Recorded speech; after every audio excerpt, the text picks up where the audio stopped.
ఈరోజు ఈ వీడియోలో వచ్చేసి మనము బ్లౌజ్ యొక్క స్టిచ్చింగ్ అనేది పూర్తి కంప్లీట్గా వీడియోలోనే తెలుసుకుందాము. వీడియో ఎండ్ వరకు అయితే స్కిప్ చేయకుండా చూసేయండి. నచ్చితే తప్పకుండా లైక్ చేయండి, షేర్ చేయండి, సబ్స్క్రైబ్ చేసుకోవడం అస్సలు మర్చిపోవద్దు. ఇలాగా 1.5 ఇంచు క్లాత్ తీసుకొనేసి నడుము పట్టీ కోసం ఇలా రెడీ చేసుకోవాలన్నమాట. ఇలా రెడీ చేసుకున్న తర్వాత ఎక్స్ట్రా ఏమన్నా క్లాత్ ఉంటే అది కట్ చేసుకోవాలి. మనం ఎడ్జ్కున్న క్లాతే కాబట్టి తీసుకుంటున్నాము. దానికి ఇంకొక సైడ్ ఫోల్డింగ్ అనేది అవసరం లేదు. ఇప్పుడు బ్యాక్ పార్ట్ని ఇలా పెట్టేసుకొనేసి మనము బ్యాక్ ఇలాగా మనము 1/2 ఇంచ్ అయితే 1/2 ఇంచ్, 1/4 ఇంచ్ అయితే 1/4 ఇంచ్ మార్జిన్ ఎంత వదులుకున్నామో అంత ఇలా స్టిచ్చింగ్ అనేది చేసుకుంటూ రావాలి. స్ట్రైట్గా అనేది స్టిచ్ అనేది ఉండాలండి. వంకర టింకరగా ఉంటే అస్సలు ఫినిషింగ్ అనేది నీట్గా ఉండదు. ఇలాగా ఫోల్డ్ చేసి ఒక స్టిచ్ అనేది అణుగుడు కుట్టు అనేది ఒకటి వేసుకోవాలి. ఇలా వేసుకున్న తర్వాత ఇప్పుడు బ్యాక్ పార్ట్ డాట్స్ కోసం నేను కటింగ్లో నేనేం చెయ్యను. ఇప్పుడు స్టిచ్చింగ్ చేసేటప్పుడు ఇలా ఫోల్డింగ్ చేసుకుంటానండి. మనం 2 ఇంచెస్ మార్జిన్ వదులుకొని ఇలా ఫోల్డింగ్ చేస్తే ఒక మడత అనేది వచ్చేస్తుంది అనమాట. ఆ మడత మీద మనం స్టిచ్చింగ్ అనేది చేసుకోవాలి, డాట్స్ అనేది వేసుకోవాలి. ఇప్పుడు ఇలా ఫోల్డింగ్ చేసేసుకొని ఒక కుట్టు వేసుకుందాము పక్క కదలకుండా. అలాగే ఇప్పుడు ఇందాక ఫోల్డ్ చేసుకున్నాం కదా, ఆ మడత మీదనే మనం స్టిచ్ అనేది వేసుకుంటూ రావాలి. బ్యాక్ డాట్స్ అనేది 4.5 ఇంచెస్ లెంత్తోనే అనేది వేసుకోవాలన్నమాట మనం.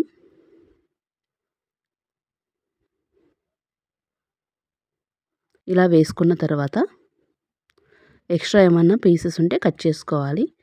ఇప్పుడు ఫ్రంట్ పార్ట్ ఎలా స్టిచ్ చేసుకోవాలో చూద్దాం.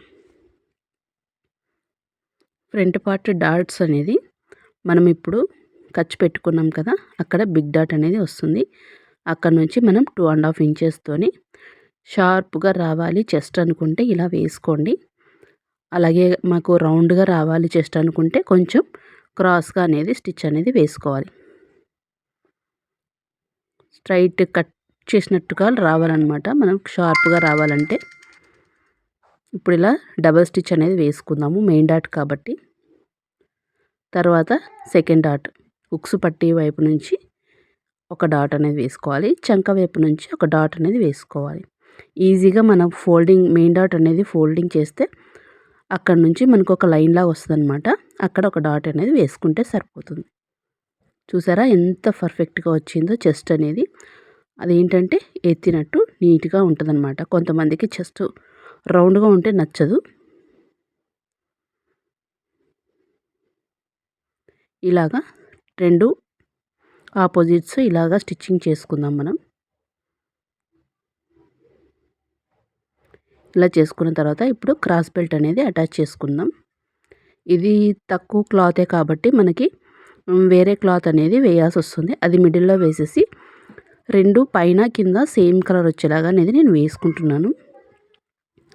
మొత్తం కూడా ఒకటే వేసుకోవచ్చు క్లాత్ ఉంటే, ఆ కలర్ లేదు కాబట్టి నేను ఇలా వేస్తున్నాను. సెకండ్ మళ్ళీ ఇది ఫోల్డింగ్ చేసుకొనేసి ఒక కుట్టు లోపల వైపు నుంచి వేసుకోవాలి. ఇలా వేసుకుంటే చాలా నీట్గా ఉంటుందండి. బొటిక్ ఫినిషింగ్లో మనకి నీట్గా అనేది వస్తుందన్నమాట. ఇప్పుడు 2 ఇంచుల మార్జిన్తో కొంచెం క్లాత్ తీసుకొనేసి ఉక్సు పట్టి కాజా పట్టి అనేది మనం ఇలా స్టిచ్చింగ్ వీడియోలో చూపిస్తున్నట్టు స్టిచ్చింగ్ చేసుకోవాలి. ఉక్సు పట్టీకి ఫోల్డింగ్ ఎందుకు చేస్తాము అంటే స్ట్రైట్గా ఉందనుకోండి మనకి షేప్ మనకి సెంటర్లో చెస్ట్ కింద కరువు తిరిగితే మనకి ఫిట్టింగ్ అనేది బాగుంటుంది. అంటే సపరేట్గా ఉన్నట్టు చెస్ట్ అనేది ఉంటుంది అనమాట.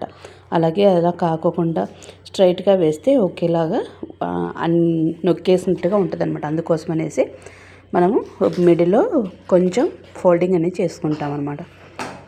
ఉక్స్ పట్టి కాజా పట్టి వేసుకున్నాం కదా. ఇప్పుడు ఉక్స్ పట్టి కాజా పట్టి 2 సమానంగా ఉన్నాయా లేదా, అలాగే ఆది బ్లౌజ్తో మనకి మ్యాచ్ అయ్యాయా లేదా అని చెప్పి చూసుకొనేసి 1/4 ఇంచు మార్జిన్తో ఎక్స్ట్రా ఉన్న క్లాత్ అనేది కట్ చేసేసుకోవాలి. కట్ చేసుకున్న తర్వాత షోల్డర్స్ అనేటివి జాయిన్ చేసేసుకుందాం. చాలా ఈజీగా ఉంటుందండి స్టిచ్చింగ్ అనేది, పెద్ద కష్టమేం కాదు. కాకపోతే నేర్చుకుంటే చాలా ఈజీ అవుతుందన్నమాట మనకి. షోల్డర్స్ అనేవి జాయిన్ చేసుకున్న తర్వాత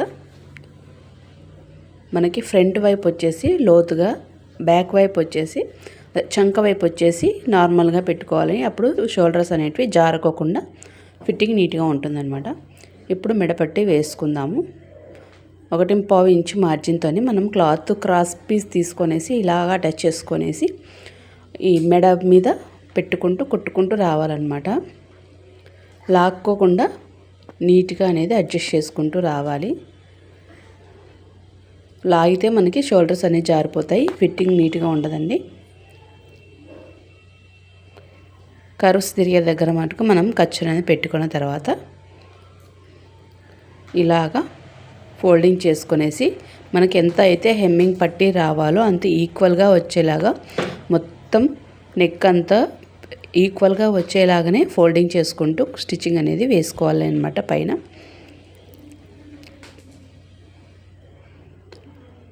ఇలా క్లాత్ మీద ఫోల్డింగ్ వేసుకున్న తర్వాత మనం ఎక్స్ట్రా వచ్చిన పీస్ ఉంటుంది కదా, అది కట్ చేసుకుందాము.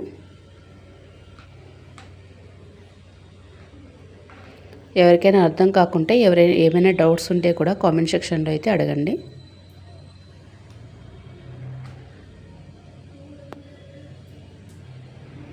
ఇలా కట్ చేసుకున్న తర్వాత మనము హ్యాండ్స్ అనేది రెడీ చేసుకుందాం. ఇప్పుడు ఒక 1/2 ఇంచ్ మార్జిన్ ఫోల్డింగ్ చేసుకొనేసి పోగులు అవి బయటికి రాకోకుండా ఇలా ఫోల్డింగ్ చేసుకున్న తర్వాత డబుల్ ఫోల్డింగ్ అనేది మనం చేసుకోవాలి. 1/2 ఇంచ్ కానీ 1 ఇంచ్ కానీ ఫోల్డింగ్ అనేది చేసుకున్న తర్వాత రెండు పెట్టుకునేసి లోత్ అనేది తీసుకోవాలి. ముందైనా లోతు తీసుకోవచ్చు, నేను మొత్తం స్టిచ్చింగ్ చేసిన తర్వాత లోత్ అనేది తీస్తానన్నమాట. ఇలా పెట్టేసి లోత్ అనేది తీసేసుకున్నాం. ఇప్పుడు షోల్డర్ అనేది జాయిన్ చేసుకుందాం. మనం ఖర్చు అనేది షోల్డర్ మీద పెట్టుకొనేసి అడ్జస్ట్ చేసుకుంటూ క్లాత్ కుట్టుకుంటూ రావాలి.